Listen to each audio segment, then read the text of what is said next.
Assalamualaikum warahmatullahi wabarakatuh. Perkenalkan, nama saya Nurhayati Rambe, saya dari kelas 11 MIPA 3. Di video kali ini saya akan menjelaskan tentang materi sepak bola, mulai dari pengertian, sejarah, peraturan, teknik dasar, dan juga manfaatnya. Yang pertama, ada pengertian sepak bola. Sepak bola adalah permainan yang dilakukan oleh dua tim berbeda dengan komposisi pemain yang berada di lapangan sebanyak 11 orang, di mana masing-masing tim berupaya untuk menang dan mencetak gol ke gawang lawan. Kedua, sejarah permainan sepak bola.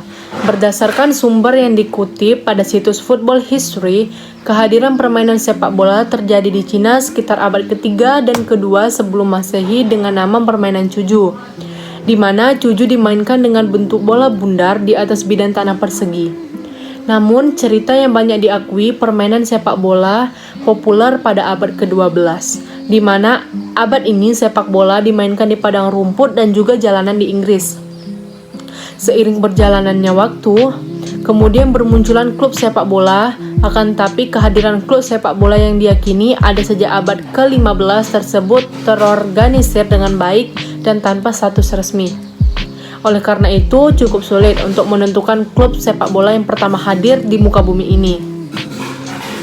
Setelah itu, pada tahun 1883 dilangsungkan turnamen internasional pertama yang melibatkan 4 negara, yaitu Inggris, Irlandia, Skotlandia, dan juga Wales.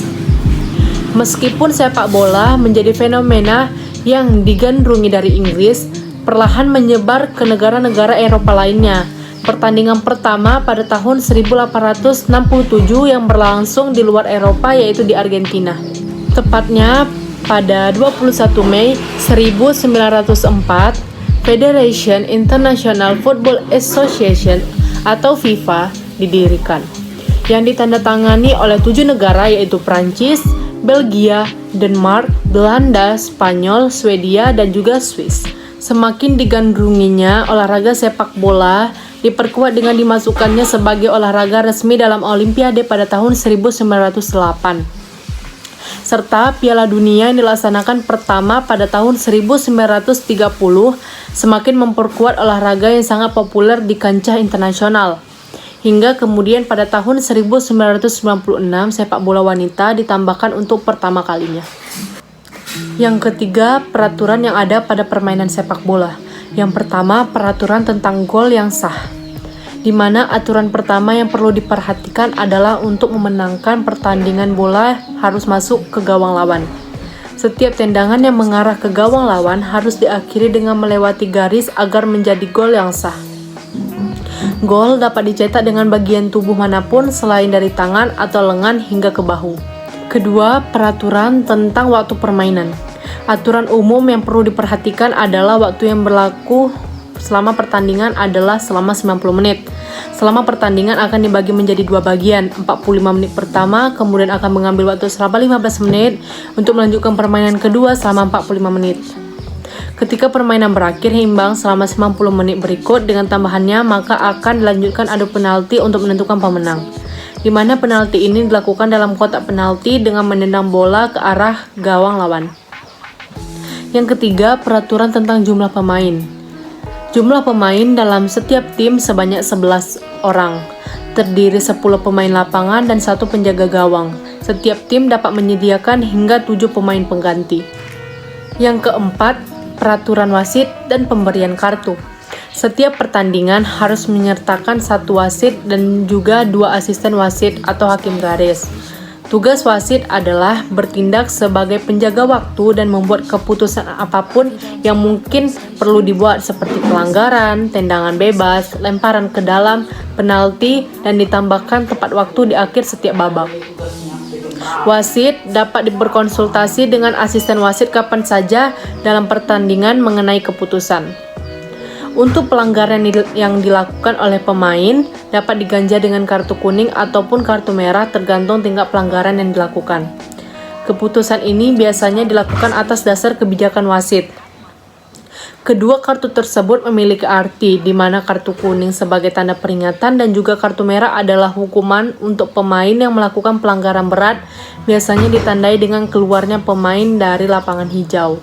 4. Manfaat permainan sepak bola, yaitu yang pertama, menambah kebugaran dan stamina, yang kedua, meningkatkan kerja tim dan sosial, yang ketiga, baik untuk kesehatan mental, yang keempat, baik untuk kognisi, yang kelima, membantu problem solving anak. Yang kelima, ukuran lapangan permainan sepak bola.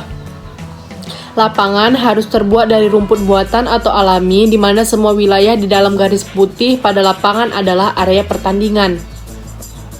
Ukuran lapangan diperbolehkan bervariasi. Aturan FIFA menerapkan standar lapangan sepak bola internasional adalah panjangnya 100-110 meter, lebarnya 64-75 meter, lingkar tengah memiliki radius 9,15 meter, sedangkan ukuran kotak penalti adalah 40,3 dikali 16,5 meter. Di dalam lapangan terdapat dua gawang yang dijaga oleh masing-masing kiper, di mana gawang itu sendiri terdiri dari bingkai berukuran tinggi 8 kaki dan lebar 8 meter. Yang keenam, teknik dasar permainan sepak bola. Yang pertama, teknik dasar mengoper bola atau passing. Ada beberapa teknik passing. Yang pertama diantaranya inside of the foot or push pass, yaitu kaki bagian dalam. Teknik passing dengan kaki bagian dalam ini memiliki tingkat akurasi yang lebih cocok dan juga baik untuk dipakai di operan jarak pendek. Yang kedua, outside of the foot atau kaki bagian luar. Tipe passing yang kedua adalah outside of the foot atau mengoper dengan kaki bagian luar. Teknik ini perlu sering latihan agar akurasinya tepat, karena agak lebih susah dengan jenis passing yang pertama. Kelebihan dari passing jenis ini adalah dipakai buat passing tipuan agar bola tidak direbut oleh tim lawan. Yang ketiga, in-step drive. Teknik passing in-step drive dipakai untuk passing jarak jauh. Posisi tendangan berada di bagian tengah agak ke bawah, sehingga bola bisa mencapai target yang jauh. Keempat, chip pass. Teknik passing dalam sepak bola selanjutnya adalah chip pass. Teknik ini dipakai untuk dapat mencapai titik umpan yang terhadap oleh lawan dengan melambungkan bola. Yang kedua, teknik dasar menghentikan bola atau menerima bola. Yang pertama, menggunakan kaki bagian bawah atau telapak kaki. Kedua, menggunakan kaki bagian dalam. Ketiga, menahan bola dengan kaki bagian luar. Ketiga, menggiring atau dribbling bola. 1. Dribbling dengan menggunakan sisi kaki bagian dalam. Dribbling yang pertama adalah menggunakan sisi kaki bagian dalam. Caranya adalah dengan menyentuh bola dengan sisi kaki bagian dalam dan posisi kaki adalah tegak lurus terhadap bola. Yang kedua, dribbling dengan sisi kaki bagian luar. Keterampilan mengontrol bola ini digunakan ketika pemain yang menguasai bola sedang berlari dan mendorong bola sehingga bisa mempertahankan bola tersebut tetap berada di sisi luar kaki. 3. Dribbling menggunakan kura-kura kaki. Teknik ini dibilang enak dan bisa dipakai untuk dribbling dengan kecepatan tinggi. Yang keempat, mengontrol bola.